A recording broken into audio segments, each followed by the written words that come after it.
Yes, buat kamu nih yang baru pulang dari kerja atau mungkin baru pulang dari kuliah, sekolah, les, or anything, terus lo ketemu gue di podcast gue, mampir, thank you.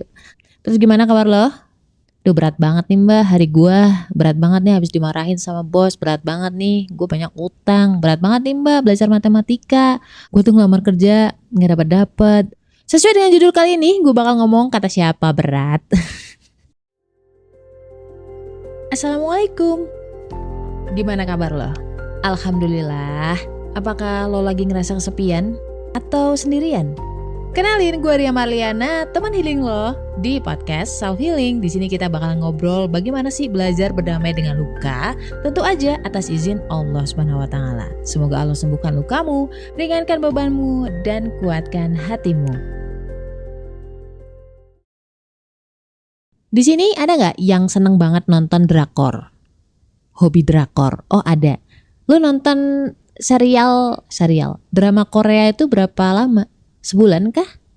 Oh enggak mbak, kalau misalkan dia udah rilis, memang udah rilis di tahun kemarin, gue biasanya begadang tuh sampai ya semalam lah bisa menyelesaikan 8 episode. Giles. Itu sebabnya gue tuh jarang atau nggak mau nonton drakor, takut ketagihan.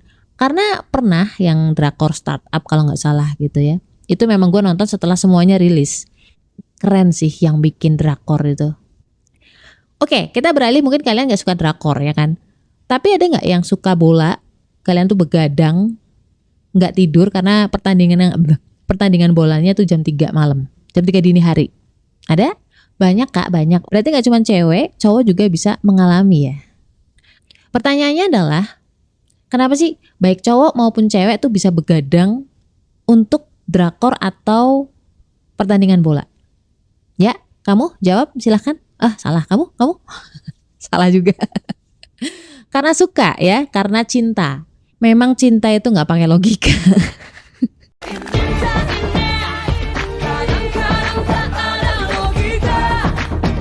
Bayangin buat orang-orang yang nggak cinta, nggak secinta itu, nggak sesuka itu sama drakor, nggak sesuka itu sama sepak bola. Ya logikanya akan ngomong bahwa ya ngapain gue begadang menyiksa diri, nggak tidur, mendingan gue tidur enak gitu ya, bangun-bangun seger. Just for your information, dan selalu gue ingetin di podcast gue, di episode di podcast gue, bahwa yang namanya jiwa, cinta, sesuatu yang berasal dari hati, dari jiwa gitu ya, itu melampaui logika manusia. Jadi logika tidak akan bisa menyentuh yang namanya ranah jiwa. Jangankan kok jiwa, perasaan aja karena nggak bisa sampai ke situ. Jadi jangan persempit ilmu jiwa atau ilmu psikologi dengan sesuatu yang namanya logics, oke? Ketika gue ngonten, gue tuh berusaha banget untuk menjadi katabolisme. Jadi katabolisme itu memecah molekul-molekul besar dan kompleks menjadi bentuk yang lebih sederhana dan mudah untuk diserap, kayak gitu loh cuy.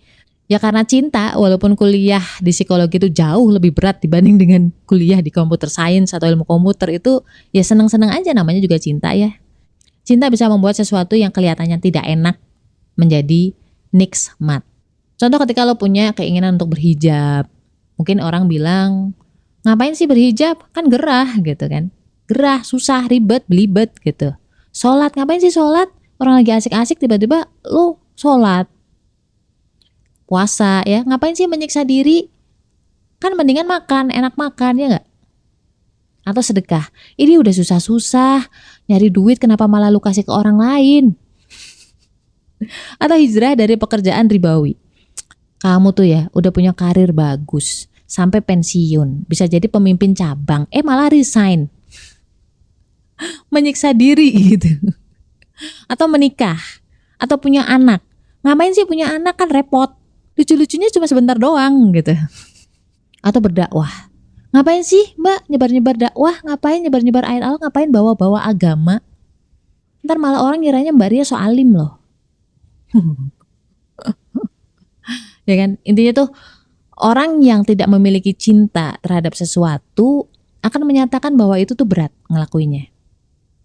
Padahal mereka juga gak ngelakuin ya. Biasanya orang-orang kayak gini kan udah males, aku gak suka gitu kan. Ngapain gue berhijab, gue gak suka. Ngapain gue punya anak, gue gak suka gitu kan. Dan sekarang orang itu cenderung keluar-keluar untuk hal-hal semacam itu. Yang gue khawatirin kenapa gue sering ngomong di publik tanpa mengeblur atau menyamarkan nama si artisnya atau nama si public figurnya yang ngomong tentang child free kah, malas berhijab kah, malas punya anak, malas untuk hijrah. Karena mereka sendiri ngomongnya di publik, ranah publik. Dan itu insya Allah termasuk yang diperbolehkan untuk menyebutkan namanya siapa. Tidak termasuk hibah yang dilarang. Oke, balik lagi. Nah, semua hal yang terlihat berat seperti itu, berhijab, sholat, puasa, sedekah, hijrah, menikah, punya anak, hormat terhadap orang yang lebih tua, hormat terhadap guru, hormat terhadap orang tua, berkasih sayang kepada yang lebih muda, bahkan berdakwah dan lain-lain, tahajud misalkan, malam-malam mbak, enakan tidur gitu. Tahajud, sholawat dan kawan-kawan, itu orang lain yang tidak memiliki rasa cinta, orang yang tidak ngerti rasanya nikmatnya pernah ngelakuin itu karena Allah, akan bilang bahwa itu berat.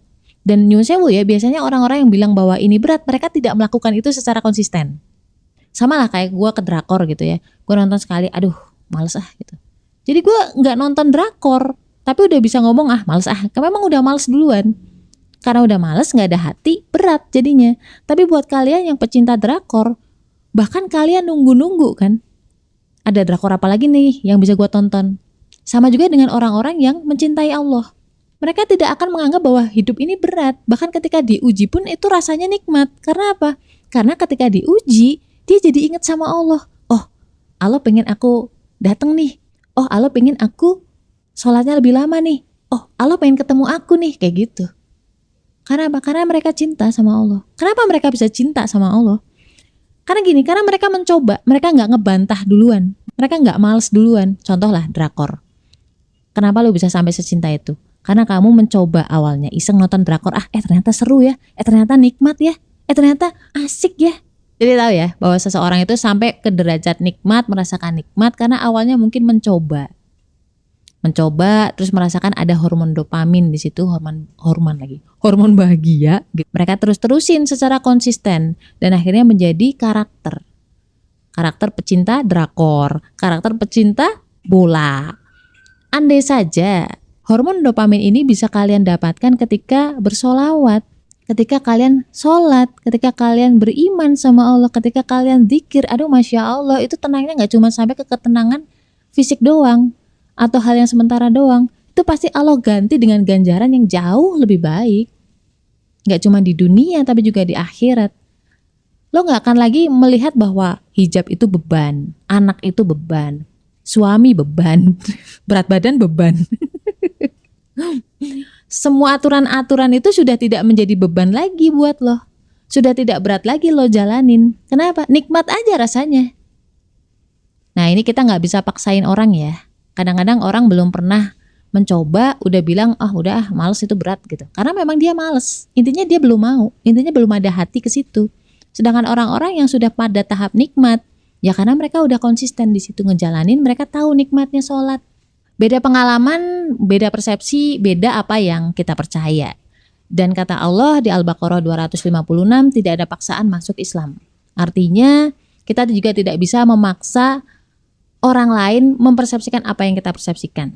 Kita hanya bertugas untuk mengingatkan saja ya. Tugas kita mengingatkan, perkara orang mau ngapain itu urusan mereka. Terus bagaimana caranya kita agar menikmati ibadah? Itu ada doanya ya, silakan dicari. Tapi intinya berdoalah sama Allah agar kita mencintai segala sesuatu yang Allah cintai. Insya Allah di situ hidup kita jadi lebih manfaat. Ingat selalu bahwa hidup itu cuma sekali ya, hidup di dunia, dan itu cuma kita ngumpulin bekal doang. Ingat ajal, kita juga akan mati ya. So, apapun masalahnya, ketika lo lagi berat banget nih, mungkin karena belum mencapai rasa cinta itu, coba ucapkanlah la haula wala quwata illa billah. Itu mengobati 99 penyakit, dan penyakit yang paling ringan adalah penyakit galau. La haula wala quwata illa billah. Stay love and assalamualaikum warahmatullahi wabarakatuh.